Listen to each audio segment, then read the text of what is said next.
రైతు సోదరులారా, ఈనాడు తెలంగాణ రాష్ట్ర ప్రభుత్వం డిసెంబర్ 7, 2023 నాడు ప్రజాపాలన బాధ్యత చేపట్టినప్పుడు 30 నెలల పరిపాలనలో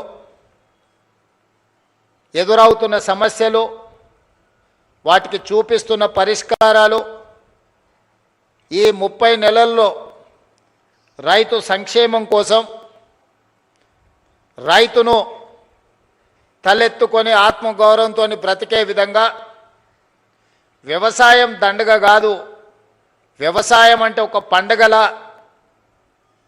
ఈనాడు తీర్చిదిద్దాలి అని మన ప్రభుత్వం సంపూర్ణంగా ప్రయత్నం చేస్తుంది.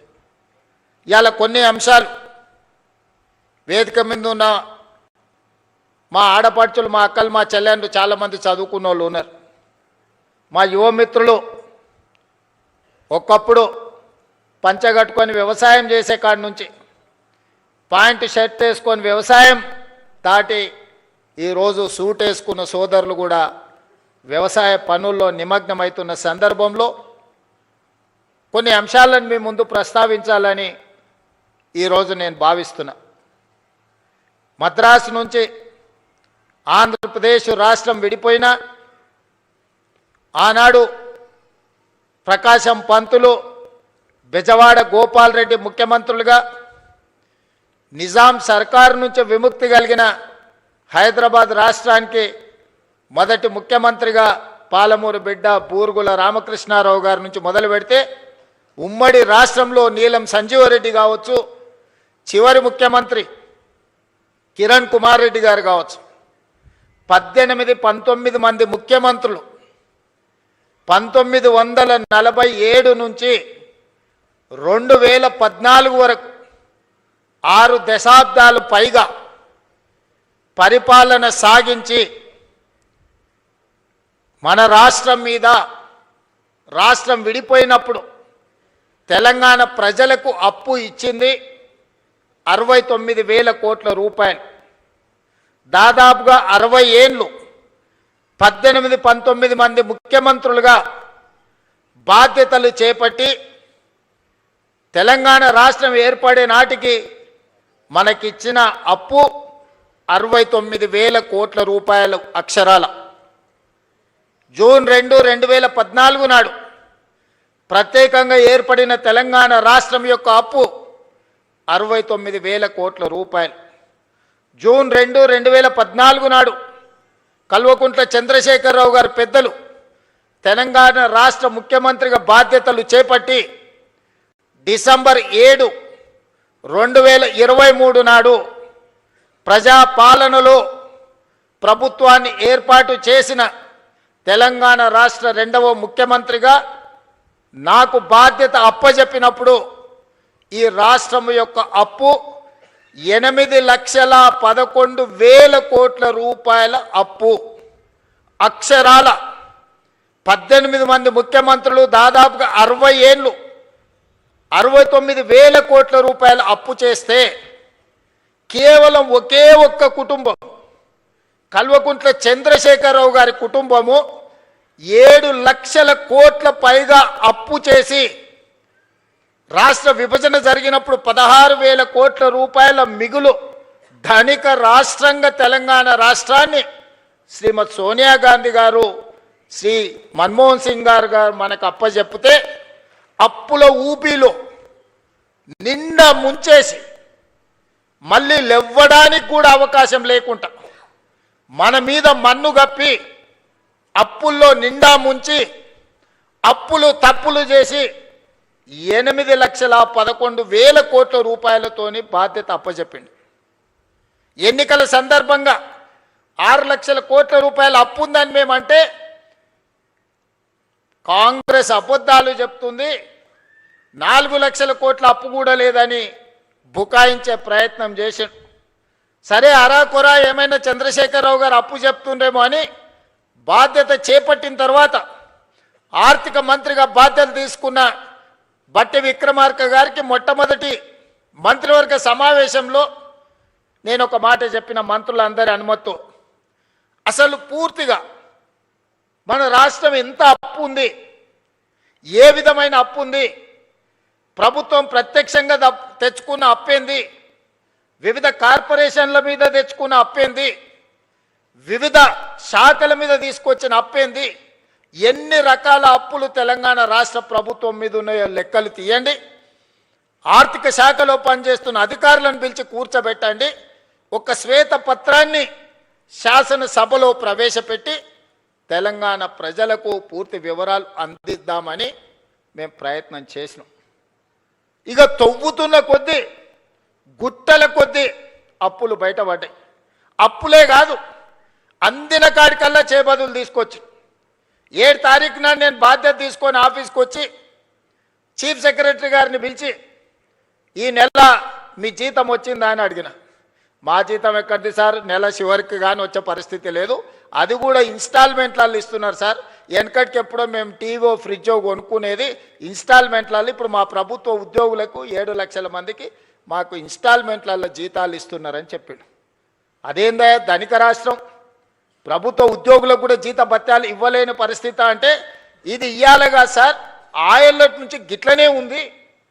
మేము ప్రభుత్వ ఉద్యోగస్తులకు జీతాలు ఇవ్వలేని పరిస్థితుల్లో తెలంగాణ రాష్ట్రం ఉందని చీఫ్ సెక్రటరీ గారు చెప్పారు. ఇది వాస్తవం.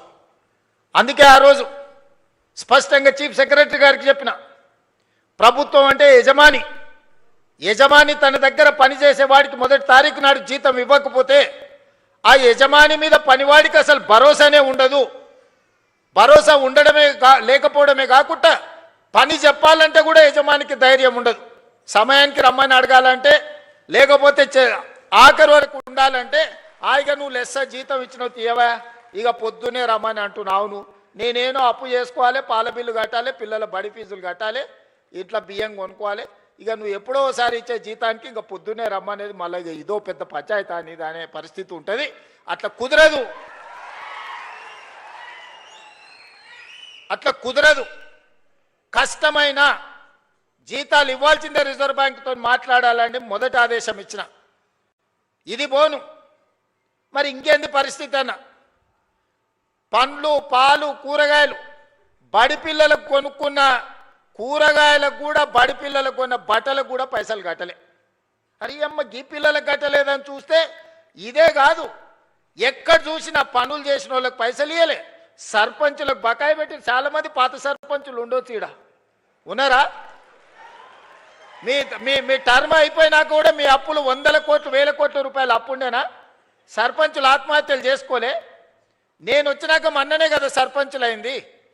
మరి ఈ 30 నెలల నుంచి సర్పంచులు రోడ్ల మీద ఎక్కి ధర్నాలు చేసిరు, ఎంపీటీసీలు ధర్నాలు చేసిరు, జెడ్పీటీసీలు ధర్నాలు చేసిరు, మా బిల్లులు వస్తలేవు అని. బకాయి పెట్టిందేమో బకాసూరుడు, కట్టె పాపమేమో నా మీద పడ్డది. ఇక మా సర్పంచులు అంటారు రేవంత్ రెడ్డి ఇల్లు ముట్టడి చేస్తామని. సంతోషం, రాండి, వస్తే సాయి వస్తావు, టిఫిన్ పెడతా. నేను ఎప్పుడైనా ఎవరైనా రానియలేదా? నేనేమన్నా ఫామ్ హౌజా? ఇనుప కంచెలు వేసుకొని లోపల ఉన్నానా? నేను ఎప్పుడన్నా 10 ఎకరాలలో 2000 కోట్లతోని ప్రగతి భవన్ పేరు మీద పెద్ద గడి నిర్మించుకుంటే గద్దరన్న పోతే ఎర్రటి ఎండకు 4 గంటలు గేట్ కాడ కూర్చోబెట్టారు. నేను కానీ మా బట్టన్న కానీ ఎవరన్నా కానీ వచ్చిన వాళ్ళందరూ లోపలి పిలిచి కూర్చోబెట్టి ఉన్నది ఉన్నట్టు చెప్తున్నాం. ఆ మధ్యలో మా అధికారులు అన్నారు, సార్ నువ్వు ఉన్నది ఉన్నట్టు చెప్పక సార్, నీకు దండం పెడతా అని. ఎందుకయ్యా? అప్పు ఉంటుంది అన్నారు. నేనన్నా అప్పు ఉంటుంది అని చెప్పి నువ్వు షేర్వాన్ వేసుకొని తిరిగితే లోపల ఉన్న పరిశాని వాళ్ళకెట్టే తెలుస్తుంది? లోపల బనీన్కు బొక్కలే ఉన్నాయి, డ్రాయర్కు బొక్కలే ఉన్నాయి, అంగి లేనే లేదు. మీద షేర్వాన్ వేసుకొని నేను నవాబునని చెప్తే ఏం లాభం అయ్యా? మనం నవాబులం కాదు, చంద్రశేఖరరావు దెబ్బకు బికారులుగా మారినాం. ఈ వాస్తవం వాళ్ళంతా మనోలే, వాళ్ళకి చెప్పాలి కదా. వాళ్ళకి చెప్పకుండా మనం దాచిపెడితే, క్యాన్సర్ వస్తే ఇంట్లో ఇంటామెకి చెప్పలేదు అనుకో, డాక్టర్కు ఉన్న రోగం చెప్పలేదు అనుకో, సచ్చి ఊరుకుంటాం. అవునా? అందుకే నేను చెప్పిన ఇదంతే, ఏం కాదు, ఏమైతే అది అయింది, కుల్లం కుల్లా ఉన్నది ఉన్నట్టు చెప్తా, లెక్కలు చెప్తా, ఉన్నది చెప్తా, చేసేది చెప్తా, చెప్పిందే చేస్తా. ఇది అని నిర్ణయించి నేను చెప్పిన. ప్రభుత్వ ఉద్యోగస్తులకు జీతాలు ఇవ్వలేని పరిస్థితి ఉంది, పిల్లలకు కాస్మెటిక్ ఛార్జెస్ ఇవ్వలేని పరిస్థితి ఉన్నది. హాస్టల్లో మెస్సు బిల్లులు కట్టే పరిస్థితి లేదు. మా అక్కలు స్వయం సహాయక సంఘాలలో ఉన్నారు, వంటలు చేస్తే వంటల పైసలు కూడా ఇచ్చలేని పరిస్థితి ఉండే. చాలా మంది మా అక్కలు ఈడు ఉన్నారు, రైతు వేదికలలో చాలా మంది ఉన్నారు. ఊర్లలో బల్ల పిల్లలకు వండి పెడితే వండి పెట్టిన వాళ్ళకు కూడా మనం పైసలు ఇవ్వలేని పరిస్థితి. అప్పులు తెచ్చి వాళ్ళు కూరగాయలు మితికి తెచ్చి పిల్లలకు ఊర్లో బడికి వండి పెట్టామంటే కూరగాయలు, ఉప్పు, పప్పు, బెల్లం, చింతపండు, కోడిగుడ్డు వాళ్ళే బాకీలు తెస్తే మిత్తి కట్టలేక చచ్చిపోయారు. మా అక్కలు ఇజ్జత్ కోసం మెడలున్న బంగారం, చెవులకున్న పోవులు అమ్మి ఆ అప్పు కట్టారు. ఆ పరిస్థితి ఉండే. ఇట్లాంటి దివాలా తీసిన సంసారాన్ని అప్పుల పాలు చేసి ఏం అర్థం కాకుండా గందరగోళం చేసి అప్పులు చేసుడే కాదు, అడ్డగోలుగా తప్పులు కూడా చేసాడు. ఏడిపోయినా ఇజ్జత్ లేకుండా ఢిల్లీకి పోతే ఇజ్జత్ లేదు, గల్లీకి పోతే ఇజ్జత్ లేదు, పక్క రాష్ట్రానికి పోతే ఓయమ్మ ఇటు తెలంగాణలో ఇంతో మాట్లాడితే ఏం అడుగుతాడో అన్నట్టుగా తప్పించుక తిరిగే పరిస్థితి ఉండే. అట్లా సంసారం మొదలుపెట్టి 30 నెలల సమాజంలో గౌరవాన్ని పెంచుకుంటూ సమస్యల్ని పరిష్కరించుకుంటూ విధ్వంసం అయిపోయిన తెలంగాణ వికాసం వైపు నడిపించుకుంటూ ఒకటొకటిగా సమస్యల్ని పరిష్కరించుకుంటూ మిమ్మల్ని అందరినీ సమన్వయం చేసుకుంటూ పొద్దున్న లేతే రాత్రి వరకు మీ మధ్యలోనే ఉండి తప్పించుక తిరగకుండా ఫామ్ హౌస్లో వండుకోకుండా ఎప్పుడైనా మీ మధ్యలోనే ఉంటే ఇంకేం చేస్తారా కష్టం ఉందనంటే ఓ రోజు కోపం వస్తుంది, ఇంకో రోజు అయ్యో పాపం పిల్లగాడు ఏదో తిప్పలు పడుతున్నాడా, నడవని సంసారం నడుపుతున్నాడు కదా అని అంటారు. తప్పించుకు తిరుగుతామంటారు, వీడు ఉత్త దొంగోడు ఉన్నట్టున్నాడా, ఎమ్మ దొడ్డకు రాడు, దొంగోడు కాదు అన్నట్టుంది సంసారం. ఇట్లాంటి దొంగోడు ఎట్లా ముఖ్యమంత్రి అయ్యిండా అనుకునే ప్రమాదం ఉందా? మరి అందుకే ఇయ్యాల ఏం చేసింది ప్రభుత్వం అని అడుగుతారు. నేను సూటిగా కొన్ని లెక్కలు వ్యవసాయానికి రైతుల గురించే చెప్పదలుచుకున్న, మిగతా అన్నీ నేను ఈరోజు చెప్పదలుచుకోలేదు. ఎందుకంటే ఇది రైతుల పండుగ, ఇది రైతు వేదిక. ఇది శిల్పారామం కూడా ఒక రైతు వేదికగా మార్చి ఇవాళ మా వ్యవసాయ శాఖ కమిషన్ కోదండ రెడ్డి గారితో సహా మా సభ్యులందరూ ఈరోజు రైతుల కోసం మంచి ఎట్లా చేయాలన్న ఆలోచనతోని ఇవాళ వందలాది రైతు వేదికలలో ఇవాళ మనోళ్ళందరూ కూర్చొని ఉన్నారు. నేను ఇవాళ ఉన్న విషయాలు మీ ముందర చెప్పదలుచుకున్నా. మీకు చెప్పకపోతే మీరు ఊరికెళ్ళి ఊర్లో మన పాలెళ్ళకో లేకపోతే మన దగ్గర ఉన్న వ్యవసాయ మన సహచరులకు చెప్పకపోతే ఈ సమస్య అనేది ఇట్లనే జటిలంగా మారుతుంది. ఇవాళ రైతు రుణమాఫీ 25,35,000 మంది రైతులకు 20,677 కోట్ల రూపాయలు 2 లక్షల వరకు రైతు రుణమాఫీ చేసిన మాట వాస్తవం కాదా? ప్రతి ఊర్లో రైతుల వివరాలు గ్రామ సభలలో చదివి వినిపించినాం. రైతు భరోసా ఆయన రైతు బంధు అన్నాడు. ఆ రైతు రాబంధు మీకు బకాయి పెడితే ప్రభుత్వం వచ్చిన ఎంబడే నెల తిరగక ముందే 7,000 కోట్ల రూపాయల పాత బకాయిలు మేం చెల్లించినాం. రైతు రాబంధు మీ నెత్తి మీద పెట్టిపోతే నేను వచ్చి కట్టిన ఒడ్లు సివిల్ సప్లైస్ కార్పొరేషన్ కొని బకాయిలు పెట్టిపోతే ఉత్తమ్ కుమార్ రెడ్డి గారు వచ్చి ఈరోజు ఆ వడ్ల పైసలు ఆనాడు 2023 నాడు మీకు చెల్లించడం జరిగింది.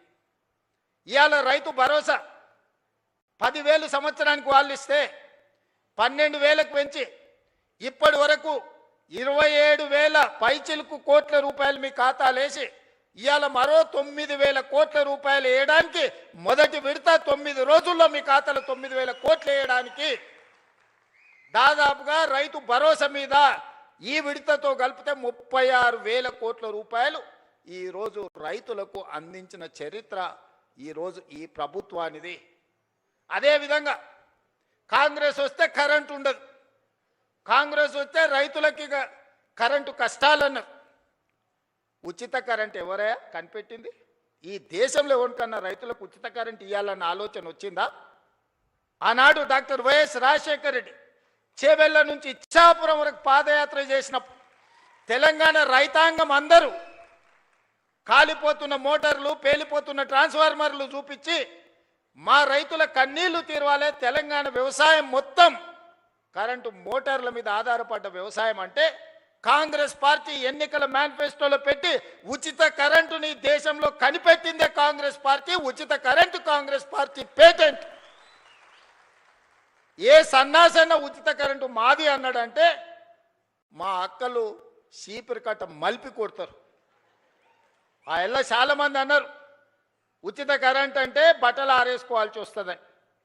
ఇచ్చి చూపించి రాజశేఖర రెడ్డి గారు 2004 ముఖ్యమంత్రిగా ఎల్బీ స్టేడియంలో ప్రమాణ స్వీకారం చేసినప్పుడు 7 గంటల ఉచిత కరెంటుతో పాటు వందలాది కోట్ల రూపాయలు రైతుల కరెంటు బిల్లులను రద్దు చేసి లక్షలాది మంది రైతుల మీద ఉన్న క్రిమినల్ కేసెస్ను రద్దు చేసిన సంతకం, మొట్టమొదటి ఫైల్ మీద సంతకం ముఖ్యమంత్రిగా వైఎస్ రాజశేఖర రెడ్డి గారు కాంగ్రెస్ పార్టీ 2004 సంవత్సరంలో సంతకం పెట్టింది కాంగ్రెస్ పార్టీ కాదా? ఇవాళ గుడ్డొచ్చంట కోడిని బెదిరించిందంట. ఈడెవడో వచ్చి మేమిచ్చిన ఉచిత కరెంటుకు నీ ఖాతాలో రాసుకొని కాంగ్రెస్ వస్తే కరెంటు కష్టాలన్నాడు. ఆ ఉచిత రైతు కరెంటుకు ప్రతి నెల మా బట్టి విక్రమార్క గారు ఆర్థిక మంత్రి ఆయనే, విద్యుత్ శాఖ మంత్రి ఆయనే, ఎడమ చేత్తో ఇస్తుండు, కుడి చేత్తో తీసుకుంటూ నెలకు 1000 కోట్ల రూపాయలు ఇవాళ రైతులకు ఉచిత కరెంటు మీద 30,000 కోట్ల రూపాయలు 30 నెలల బట్టి విక్రమార్క గారు ఉచిత 24 గంటల ఉచిత విద్యుత్ కోసం రైతుల కోసం 30,000 కోట్ల రూపాయలు ఈనాటికి మనం ఖర్చు పెట్టినాం. బోనస్ కింద 4,000 కోట్లు దాదాపుగా ఉత్తమ్ కుమార్ రెడ్డి గారు ఇచ్చారు. వ్యవసాయ పనిముట్లకు ఈరోజు తుమ్మల నాగేశ్వరరావు గారు 2,000 కోట్ల రూపాయలు ఖర్చు పెట్టారు. రైతు బీమా దాదాపుగా 3,500 కోట్ల రూపాయలు రైతు బీమా కోసం ఈరోజు మనం ఖర్చు పెట్టినాం. సివిల్ సప్లైస్ కార్పొరేషన్ 10 ఏళ్లలో వాళ్ళు కొనుగోలు చేసింది ఎంత, 2.5 ఏళ్లలో మనం కొనుగోలు చేసింది ఎంత ఒక్కసారి లెక్క పెట్టుర్రి. 10 ఏళ్లలో వాళ్ళు కొన్నది మొత్తం 1,68,000 కోట్లు అనుకుంటే ఖాళీ 2.5 ఏళ్లలో ఉత్తమ్ కుమార్ రెడ్డి గారు 80,000 కోట్ల రూపాయలు పైగా సివిల్ సప్లైస్ కార్పొరేషన్ నుంచి వడ్లు కొనుగోలు చేసి రైతులకు ఈరోజు రైతులకు ఇచ్చింది. ఇట్లా లెక్కలేస్తే 30 నెలల దాదాపుగా 1,75,000 కోట్ల రూపాయలు ఈ ప్రభుత్వం రైతాంగం కోసం ఖర్చు పెట్టింది. సరాసరి ప్రతి నెల 6,000 కోట్ల రూపాయలు రైతుల కోసం మేం ఖర్చు పెడితే మీరు 2,500 కోట్ల రూపాయలు కూడా ఖర్చు పెట్టలేరు. మరి వ్యవసాయానికి మేం పండుగ చేసినామా, మీరు చేసిర్రా? ఇవాళ ఊర్లలో తిరిగి ఈరోజు రైతులను క్షమించే సభ పెట్టమని తాటి చెట్టులు ఎక్కాయని కానీ తలకాయ లేనట్టుంది చెప్తా ఉన్నాడు. చెట్టులు ఎక్కువ ఎరిగితే సరిపోదు, అందులో ఆవగించనంత గుజ్జు ఉండాలని పెద్దలు చెప్పారు. అందుకే ఇవాళ ఏ విషయంలో అయినా మీరు చర్చకు సిద్ధమా, వస్తాడా అసెంబ్లీకి, రైతుల గురించే ప్రత్యేకంగా అసెంబ్లీ సమావేశాలు ఏర్పాటు చేద్దాం. 10 సంవత్సరాలు మీరు చేసింది ఏంది రైతుల కోసం, 10 సంవత్సరాలు మేము చేసింది ఏందో ఈరోజు ఆలోచన చేద్దాం. సాగునీటి ప్రాజెక్టులు కాళేశ్వరం పేరు మీద గోదావరి నదీ జలాలతోని ఉత్తర తెలంగాణను సస్యశ్యామలం చేస్తా, రంగారెడ్డి జిల్లా వరకు తీసుకొస్తని 1,50,000 కోట్ల రూపాయల అంచనాతోని గోదావరి నదీ జలాల మీద కాళేశ్వరానికే 1,02,000 కోట్ల రూపాయలు కాంట్రాక్టర్లకు చెల్లిస్తే 3 ఏళ్ల కాళేశ్వరం కట్టుడు, 3 ఏళ్ల కాళేశ్వరం కూలుడు మీరే కడితిరి, మీరే కూలగొట్టిరి. 1,00,000 కోట్ల రూపాయలు గోదావరిలో కలిసిపోయి కాళేశ్వరం కాస్త కూలేశ్వరమైంది. అంతకుముందు ఏ ఊర్లో ఎవరు కష్టపడి ఒడ్లు పండించుకున్నా, ఏ ఊర్లో ఎవరు మక్కలు పండించుకున్నా, ఏ ఊర్లో ఎవరు జొన్నలు పండించుకున్నా, ఏ ఊర్లో ఎవరు సద్దలు పండించుకున్నా, ఏది పండించుకున్నా కాళేశ్వరం నీళ్ళతోనే ఈ పంటలు పండినాయి అన్నారు. మరి 3 ఏళ్లలో మేము సుక్క నీరు తీసుకోలేదు, కుప్ప కూలిపోయింది కాళేశ్వరం. సంవత్సరానికి కేవలం ఒడ్ల గురించే నేను చెప్పదలుచుకున్నా, 2,88,00,000 మెట్రిక్ టన్నుల ఒడ్లు పండించి తెలంగాణ రైతాంగం తమ రక్తాన్ని చెమటగా మార్చి దేశంలోనే తెలంగాణ రాష్ట్రాన్ని నెంబర్ 1గా నిలబెట్టింది తెలంగాణ రైతాంగం కాదా? మా రైతు సోదరులు కష్టపడి రక్తాన్ని చెమటగా మార్చి పండించిన ఒడ్లు కాళేశ్వరం నీళ్ళతో పండించిరని కథలు చెప్తావు కదా చంద్రశేఖరరావు గారు. ఈ కాశీ మజిలీ కథలు ఎన్ని రోజులు చెప్తారు మీరు? ఎన్నిసార్లు మోసం చేస్తారు? అందరినీ అన్నిసార్లు ఎల్లకాలం మోసం చేయలేరు చంద్రశేఖరరావు గారు. అందుకే ప్రజలు ఆలోచన చేసిర్రు, 10 ఏళ్ళ అవకాశం ఇచ్చిర్రు. చెప్పిందల్లా నమ్మిరు. హరికథ చెప్పు, బుర్రకథ చెప్పు, ఏ కథ చెప్తే ఆ కథ నమ్మిరు. ఏదో చేస్తాడేమో చూద్దాం పెద్ద మనిషి అని. చివరికి అన్ని కథలు విన్న తర్వాత గొలుసులు తెచ్చి బంధించి బకాసూరుని తీసుకుపోయి ఫామ్ హౌస్లో గట్టేసిరు బయటికి వెళ్ళకుండా. ఇక నిన్న మన పిల్ల రాక్షసులు బయలుదేరి వస్తాడు. ఇక చంద్రశేఖరరావు రావాలని కోరుకుంటురని. ఎవడు కోరుకుంటున్నా? ఎవరికేమి ఇచ్చారు? మీకంటే ఫామ్ హౌస్లు ఇచ్చిర్రు, రాసుకోనికే పేపర్లు ఇచ్చిండ్రు, చూపించుకోనికే టీవీలు ఇచ్చిర్రు, దోసుకోనికే తెలంగాణ రాష్ట్రాన్ని ఇచ్చిండు. మీకు రావాలేమో చంద్రశేఖరరావు. మా రైతులకు ఎందుకయ్యా? రైతు రుణమాఫీ చేయలేదు, 1,00,000 రూపాయలని 4 విడతలని, అసలు లేదు మిత్తి లేదు. చేతిలో అప్పు, చేతిలో సిప్పని, నెత్తి మీద అప్పు మిగిలిచ్చిపోయిండు. 2 సార్లు 1,00,000 రూపాయలు రుణమాఫీ అని చేసిండా? డబుల్ బెడ్రూమ్ అన్నాడు ఇచ్చిండా? దళితుల 3 ఎకరాల భూమి అన్నాడు ఇచ్చిండా? ఇంటికో ఉద్యోగం అన్నాడు ఇచ్చిండా? 1 కోటి ఎకరాలకు నీళ్ళు ఇస్తా అన్నాడు పారిచ్చిండా? ఏం చేసిండా నేను అడుగుతున్నాను మళ్ళా రానికి. ఒక్కటి చేసిండా? ప్రతిపక్షాలు మా జోలి ఉన్నాడు ఫోన్లలో అంటే హార్టికల్చర్, అగ్రికల్చర్, ప్రాన్ కల్చర్, అన్ని కల్చర్లను సర్వనాశనం చేసిండు. ఓన్లీ తాగుడు కల్చర్ తెచ్చిపెట్టిండు మనకు. సందుల బెల్ట్ షాపులు, బుడ్డీ షాపులు తెచ్చిపెట్టిండు. ఆయల్లో మనం రైతు బజార్లు తెలిస్తే ఇవాళ బెల్ట్ బజార్లు తీసుకొచ్చి సందుల 7వ తరగతి చదివేటోని కూడా చేతులు బుడ్డి చేతులు పట్టించాడు. ఆయన సాధించిన ఘన విజయం. ఆయన దేనికన్నా బ్రాండ్ అంబాసిడర్ అంటే ఇగో దీనికే బ్రాండ్ అంబాసిడర్. వెనకటికి గింత ఉండే నాయన తాగుడు. మీరు చెప్పురు సోదరులారా. ఇవాళ 4 ఇండ్లకు బెల్ట్ షాప్ వచ్చేసింది. ఒక కిరాణం కొట్ట 4 ఇండ్లకు. ఈ 4 ఇండ్లు నావే, నేనే సప్లై చేస్తాను కాడికి వచ్చిన ఊర్లలో. మా అక్కలు తలకాయ కొట్టుకుంటారు. ఇంటి ఆయన గట్లున్నాడంటే వీడు కూడా గిట్ట తయారైనాడు ఆ పిల్లగాడని. సాయంత్రం 6 కాకముందే గోడలు పట్టుకొని నడుస్తారు 12-16 ఏళ్ళ పిల్లలు. మా అక్కలకు గోస తెలవాలి. ఇంటి ఆయన ఎట్లో అట్లా మోస్తే ఇంకేముందో నా జీవితం అంటే ఇట్లా అయిపోయింది. కానీ నా కొడుకన్నా మంచోడు అవుతాడు, చదువుకుంటాడంటే పిల్లలను కూడా తాగుబోతులను తయారు చేసాడు చంద్రశేఖరరావుని చూసి. ఇవాళ ఆయన వచ్చి ఇంకా ఆయన రావాలి బయటికి. ఆయన కోసం ప్రజలంతా ఉర్రూతలు ఊతుర్రు. ఇక అయ్యగారి కోసం ప్రార్థనలు చేస్తున్నారు అని చెప్తున్నారు వీళ్ళిద్దరు పిల్ల రాక్షసులు గల్లీలో తిరిగి. ఇవాళ మీరు ఆలోచన చేయరు. 10 ఏళ్ళకే బీఆర్ఎస్ పాలన, 12 ఏళ్ళ నరేంద్ర మోడీ పాలన, 2.5 ఏళ్ళ మా పాలన మీద చర్చ పెడదాం. ప్రతి పేదోడి ఖాతాలో 15 లక్షల రూపాయలు వేస్తానన్నాడు నరేంద్ర మోడీ గారు. ఎవరి ఖాతాలు వేసిండో లెక్కలు చూపారు. మీరు ఒక్కరి ఖాతాలో మోడీ 15 లక్షలు వేసిండా? రైతుల ఆదాయం 2 చేస్తా అన్నాడు. వచ్చిందా? సంవత్సరానికి 2 కోట్ల ఉద్యోగాలు అన్నాడు. 12 ఏళ్ళు అయింది, 24 కోట్ల ఉద్యోగాలు రావాలి. వచ్చినాయా? ఇద్దరికి ఇచ్చిండా, బండి సంజయ్కి, కిషన్ రెడ్డికి. ఇంకెవరికన్నా నౌకరు ఇచ్చిండా తెలంగాణలో? చిల్లి గవర్నర్ని ఇచ్చిండా? గల్లీలో మోరీ తీసే ఎన్నికలు ఉంటే వార్డు మెంబర్ ఉంటే మోడీ వస్తాడు అంటారు, కౌన్సిలర్ ఉంటే మోడీనంట, సర్పంచ్ ఉంటే మోడీనంట. మోడీ వచ్చి మోరీ తీస్తాడే? పెళ్లి పెద్దను చూపించి పిల్లని ఇస్తే పిల్లగాడు సంసారం చేయకపోతే ఎవరిని అడుగుతామే? పెళ్లి పెద్దను చూసి పిల్లని ఇస్తామా? మనందరం వ్యవసాయం చేసిన గ్రామాల నుంచి వచ్చిన వాళ్ళమే కదా.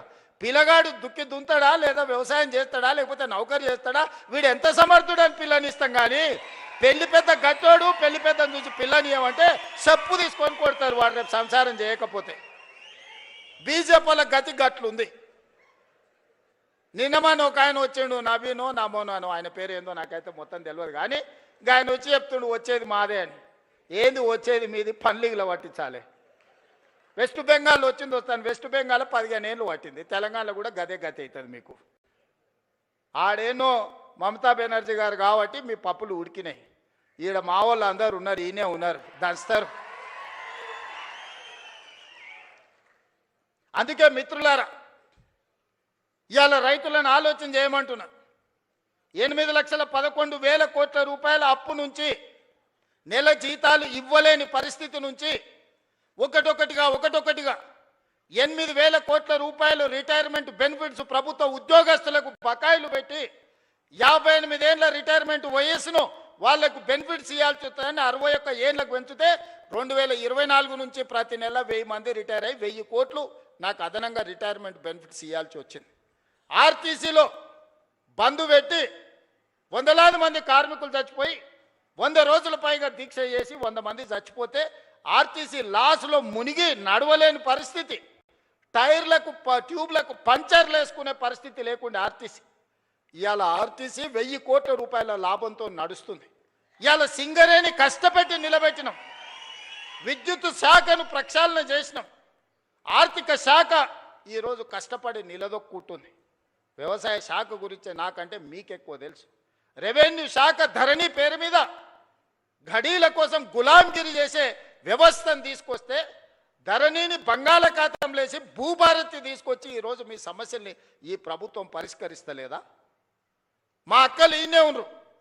ఆ ఎల్ల అమ్మగారింటికి పోవాలన్నా, అమ్మవారిని దర్శించుకోవాలంటే అయితే ఇంటి ఆయనను అడగాలి, లేకపోతే పిల్లల్ని అడగాలి. బస్కిరాయి బిడ్డ అమ్మని చూసి వస్తా అంటే ఇప్పుడు నువ్వు ఏముందమ్మా నీకు దసరాకు వదువుగా అని అనేటోళ్ళు ఉగాదికి అడిగితే. ఇవాళ ఇంటి ఆయన బావికాడిపోతే అక్క బస్సు ఎక్కి చక్క పోయి అమ్మని చూసి మళ్ళీ వచ్చి ఎప్పటిలాగా వంట వండుకుంటా ఈటీవీ మా టీవీ సీరియల్ చూస్తుంది. అక్కలారా మీరు చెప్పండి, మీ తమ్ముడు ముఖ్యమంత్రి అయినప్పటి నుంచి ఎవరన్నా మిమ్మల్ని ఒక్క పైసనన్నా బస్కిరా అడిగినరా? అక్క ఒట్టేసి చెప్పురి, 7 కన్నా ఎవరైనా అడిగిర్రా? ఉచితంగా బస్సు ఇవ్వలే అక్క మీకు అందరికీ? 11,000 కోట్ల రూపాయలు మీ తరఫున ఆర్టీసీకి నేను కడితే ఇవాళ 1000 కోట్ల రూపాయల లాభంతో ఆర్టీసీ నిలబడ్డది. మా అక్కల్ని అందరినీ ఆర్టీసీ బస్సులో మారాన్నులాగా పోతుంటే ఆటో వాళ్ళని రెచ్చగొట్టి ఆర్టీసీ ఆడబిడ్డలకు బంధు పెట్టురని ఆటో డ్రైవర్లను తీసుకొచ్చి మీ మీద ధర్నా చేయించాం. చెప్పి ఇరుగుతుందని చెప్పిన ధర్నా చేయించినోనికి మా అక్కల దగ్గరకు పోయారంటే ఇరుగుతుంది, ఏషాలు ఏ కూర మూసుకొని ఇటుకోరానంటే అందరు ఎక్కడోళ్ళు అక్కడ పోయారు. అట్లా మా అక్కల్ని ఉచితంగా బస్సులో పోతురని అవమానకరంగా చూస్తుంటే 1000 బస్సులు కొనిచ్చి 1000 బస్సులకు యజమానులకు మా మహిళా సంఘాలను చేసి యజమానులను చేసిన మా అక్కలు ఇవాళ 1000 బస్సులకు యజమానులు. ఎవరో దాన ధర్మం మీద బస్సులో ఉచితంగా తీసుకుపోతే ప్రయాణం చేసేటోళ్ళు కాదు, 1000 బస్సులకు యజమానులు చేసిన. సోలార్ విద్యుత్ అంటే అదాని అంబానీ అంటే 1000 మెగావాట్ల సోలార్ విద్యుత్ మా ఆడబిడ్డలకు ఇచ్చి ఈరోజు విద్యుత్ ఉత్పత్తి చేసే పెట్టించి ఈరోజు బట్టిగారితో ఒప్పందం చేపించి ఇవాళ మా అక్కలకు అందరికీ సోలార్ విద్యుత్ ఉత్పత్తి చేసే యజమానులను చేపించిన. పెట్రోల్ బంకులు రిలయన్స్ నడుపుతుందంటే నారాయణపేట నుంచి ఈరోజు సంఘాలకు పెట్రోల్ బంకులు ఇప్పించి పెట్రోల్ బంకు యజమానులను మా అక్కలను చేయలేదా? రిలయన్స్తో పోటీ పడే విధంగా మా అక్కలు ఇన్నే ఉంది కదా, చెప్పమనురు. ఇవాళ ఈ శిల్పారామం హైటెక్ సిటీ అంటే అన్ని ఐటీ కంపెనీలు, విప్రో, మైక్రోసాఫ్ట్, లేకపోతే పెద్ద పెద్ద కంపెనీలు అని. ఎప్పుడన్నా మా అక్కలకి పక్కనే 3.5 ఎకరాలు ఉందయా, 1000 కోట్లది. ఒకసారి ఇందిరా మహిళా శక్తి స్టాల్స్ అని దీని పక్కనే గోడ కూడా మొత్తం లేదు, పోత చూసిపోరు. 1000 కోట్ల రూపాయలతోని మా అక్కలు తయారు చేసిన వస్తువులు అమ్ముకోనికి హైటెక్ సిటీ పక్కన 1000 కోట్లు 150 షాపులు మా అక్కలు ఉత్పత్తి చేస్తే గ్రామాలలో ఉత్పత్తి చేసే వస్తువులను ప్రపంచానికే గర్వంగా ఇక్కడ పెట్టి ఇలా మా అక్కలకు హైటెక్ సిటీ పక్కన 1000 కోట్ల భూమి నేనిచ్చిన 1000 కోట్లు 8000 గ్రామ సంఘాల కోసం మీటింగుల కోసం ఒక్కటేసారి మొన్న టెంకాయ కొట్టి ప్రారంభించిన. జిల్లా కేంద్రాలు తొందరలోనే 23 జిల్లాల వాళ్ళ మహిళా సంఘాలకు జిల్లా కార్యాలయాలు ఈరోజు కట్టిస్తున్నాం. ఇందుకోసం మేము పోవాలన్నా? పిల్లల ఫీజు రీఎంబర్స్మెంట్ పరిష్కరించి ఒక పద్ధతి పట్టుకొచ్చినందుకు పోవాలన్నా? తెలంగాణ ఉద్యమమే నిరుద్యోగ సమస్య కదా.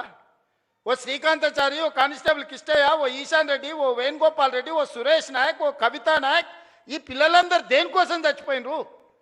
మేము అమరులమైనా సరే ఉస్మానియా యూనివర్సిటీ గేటును దాన్ని పెట్రోల్ పోసుకొని తగలబెట్టుకున్న యాదయ్య దేనికోసం చనిపోయిండు? యాదిరెడ్డి ఎర్రకోట ముందల చెట్టుకు ఉరేసుకొని దేనికోసం ప్రాణత్యాగం చేసిండు?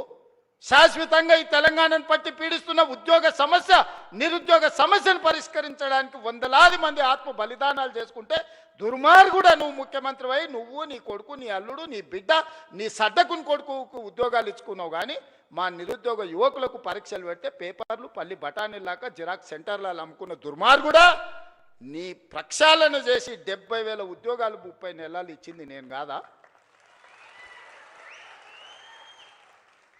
ఆడ ఈడ కాదు, గ్రూప్ 1 ఈడి నుంచే 562 మందికి ఈ నుంచే ఉద్యోగ నియామక పత్రాలు ఇచ్చిన. పుల్లలు పెట్టి కేసులు పెడితే సుప్రీంకోర్టు వరకు పోయి కొట్లాడి 562 మంది పేదోళ్ళ బిడ్డల్ని కాపాడి ఇవాళ గ్రూప్ 1 అధికారులను చేసిన.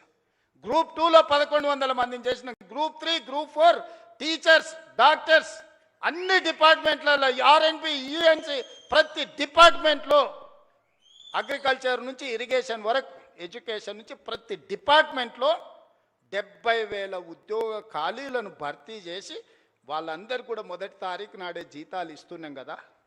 ఇది కాదా ప్రజాపాలన? ప్రజలు ఎన్నుకున్న ప్రభుత్వం ఇది కాదా? 5 ఏళ్ల కోసం ప్రజలు ఎన్నుకుంటే నువ్వు రాజీనామా చేయి, నువ్వు దిగిపో. నీ అయ్యా జాగీరా దిగిపోనికే. మీ తాతల గడి అనుకుంటున్నావా? గడి ముందల లేకపోతే మేమేమన్నా బానిసలం అనుకుంటున్నావా? ఏమనుకుంటున్నావు?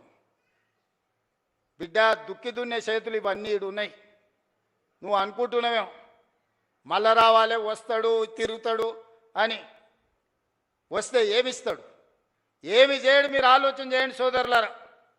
రైతు రుణమాఫీ చేయడు, రైతు భరోసా ఇవ్వడు, నిరుద్యోగ సమస్య తీర్చడు, పండించిన పంట కొనడు. ఊరేసుకుంటే ఊరేసుకున్నట్టే అని చెప్పినోడు ఇవాళ 2,88,00,000 మెట్రిక్ టన్నుల ఉత్పత్తిని చేయటమే కాకుండా అన్ని ఒడ్లు ఉత్తమ్ కుమార్ రెడ్డి గారు కొని చూపించిండు. అట్లా చెప్పినోడు ఆయన ఫామ్ హౌస్లో 100 ఎకరాల వరి పండించుకుంటే 4,200 క్వింటాలు అమ్ముకున్నాడయా.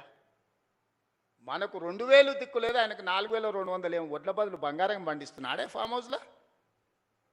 ఏమైనా గంజాయి పండిస్తున్నాయి, ఎటకెళ్ళి వస్తాయి?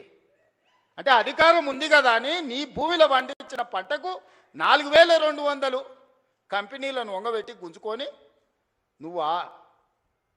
ఆయన చేయగలిగింది ఒక్కటే. మళ్ళీ వచ్చిందంటే మీరు భార్యాభర్తలు మాట్లాడుకున్నా మీ ఫోన్లు ఇనుడు తప్ప ఇంకో పని చేయడు. ఫామ్ హౌస్లు ఎందుకుంటాడు? రాజకీయ నాయకులే విన్నాడంటే అర్థం ఉంది, అధికారుల ఫోన్లు విన్నాడంటే, నిఘా పెట్టిండంటే అర్థం ఉంది. పడనోళ్ళ గురించే దాన్ని విన్నాడంటే సరే ఏదో పడదు కాబట్టి విన్నాడని.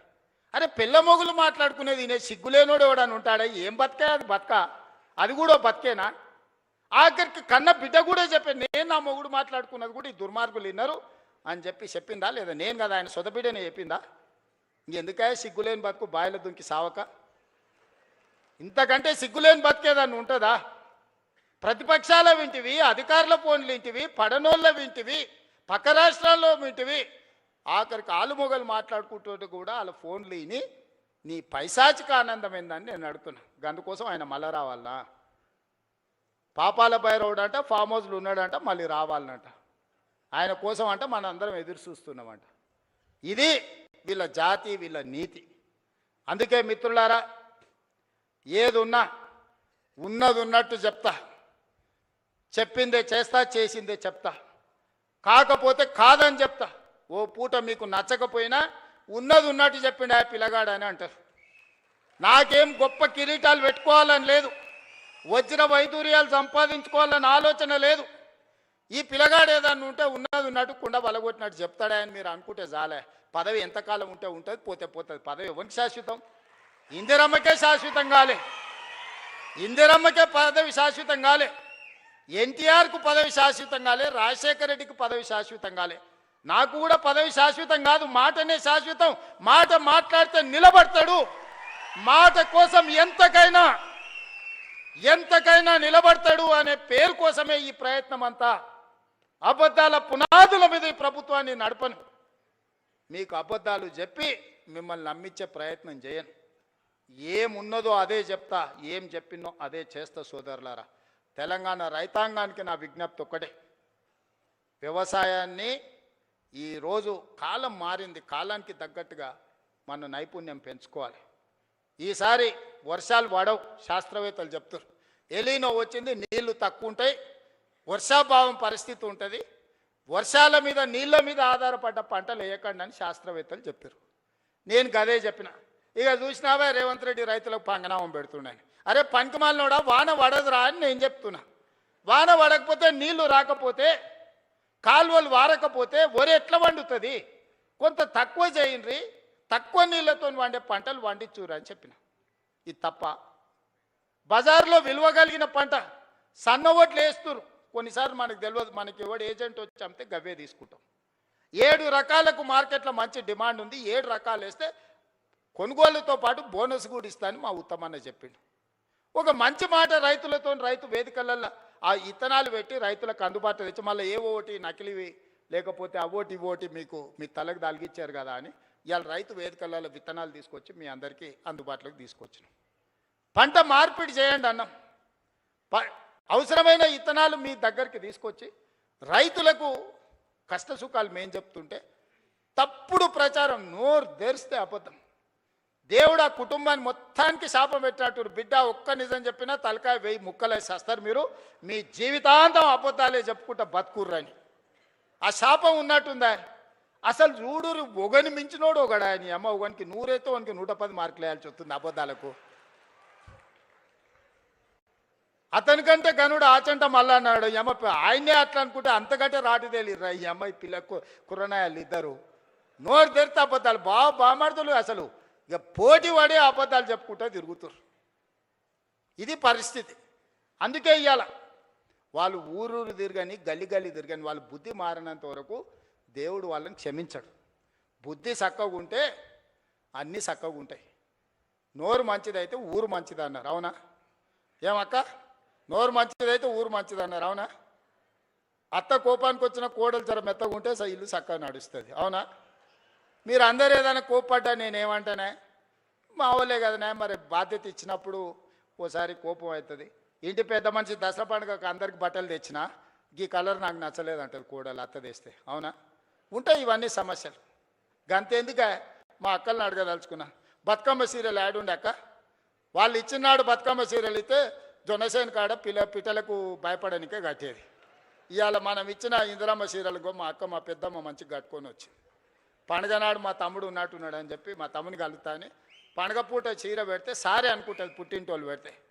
ఇవాళ నేను పెట్టిన చీరలు కట్టుకొని మా అక్కలు వచ్చారు సంతోషంగా. పోయినసారి ఇప్పుడు పాలపిట్ట చీర ఇచ్చినాం, వచ్చేసారి సిల్కపచ్చ చీర ఇస్తున్నాం మా అక్కలకు మళ్ళీ తొందరలోనే. ఒక్క దాంట్లోనే వాళ్ళు దొంగతనం చేయకుండా దోపిడీ చేయకుండా ప్రజలకు వనుకొచ్చేది ఏదైనా చేసిరా? ఏదైనా నాకు కొంత సమయం పడుతుంది. కొత్త సంసారమైనా మా అక్కలు మా తమ్ముళ్ళు ఈయనే ఉన్నారు. ఇంటోళ్ళం కాదా అని ఇల్లు ఎడిగలు పెడితే కొంత సమయం పడుతుంది. అనే స్టవ్ కొనాలన్నా గిన్నెలు కొనాలన్నా ఉప్పు పప్పు ఏది కొనాలన్నా కొంత సమయం పడుతుంది. ఓ పూట అవసరమైతే అన్ని ఉన్నా వండుకోనికే కష్టమవుతుంది. లేకపోతే వండుతూ ఒకసారి కుదరదు, ఉపాసం పండాల్సి వస్తుంది. సంసారం సర్దుకొని పోవాలి.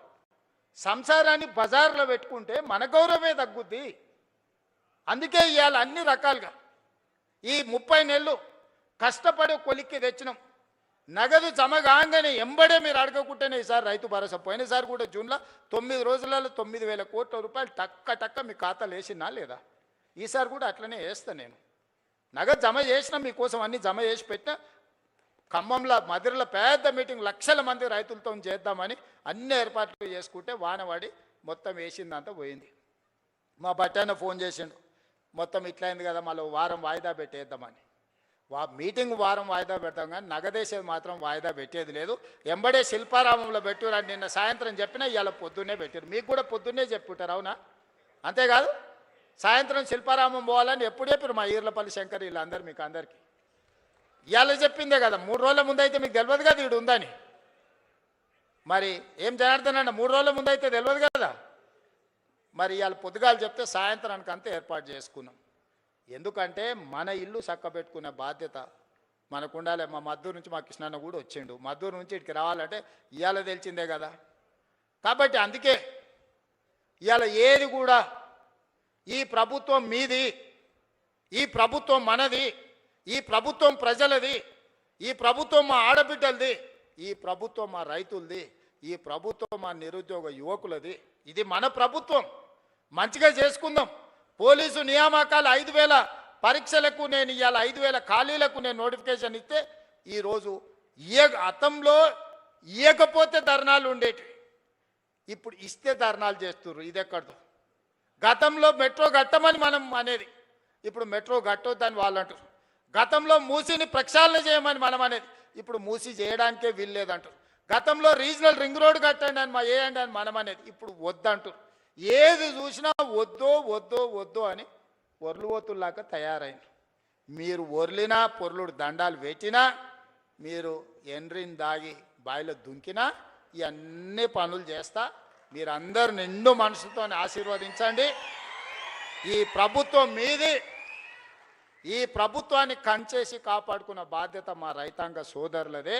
ఇవాళ ఏం చేయకపోయినా మీ భార్య భర్తలు మాట్లాడుకునేది అయితే ఇంటలేమా, ఓటు ఎక్కువనో ఓటు తక్కువనో ఇచ్చినాం, కానీ మీ సంసారంలో సిచ్చు పెట్టే కేసీఆర్ లాంటి తప్పుడు పనులు మాత్రం చేయదలుచుకోలేదు. మళ్ళీ వచ్చిర్రా, ఇక చివరికి భార్య భర్తలు మాట్లాడుకునే స్వేచ్ఛ కూడా ఈ రాష్ట్రంలో లేకుండా పోతుంది. అట్లాంటి వాళ్ళని మళ్ళీ రానిచ్చే సమస్యనే లేదు. చాలా మంది దీంట్లో అరుంధతి సినిమా ఎంతమంది చూసిండ్రా చేతురి? ఆ పశుపతిని బంధించిర్రా? గట్లనే ఫామ్ హౌస్లో బంధించిన పశుపతిని మళ్ళా గొలుసులు తెచ్చేది లేదు. అరుంధతి సినిమాలో రాక్షసుని ఎట్లయితే బంగళాల బూతు బంగళాలు వేసి బంధించినమో, ఈ రాక్షసుని కూడా ఫామ్ హౌస్లో గొలుసులు వేసి మా రైతులు బంధించారు. బయటికి రానిచ్చేదే లేదు. ఇక గదే జైలు, గదే మొత్తం. అంతేనా? సిద్ధమే కదా? మరి గట్టిగా సపట్లు కొట్టురు. ఇక బట్టేనా నమ్మకం వచ్చిందా నీకు? నమ్మకం వచ్చింది కదా? ఓకే, ధన్యవాదాలు సోదరులారా.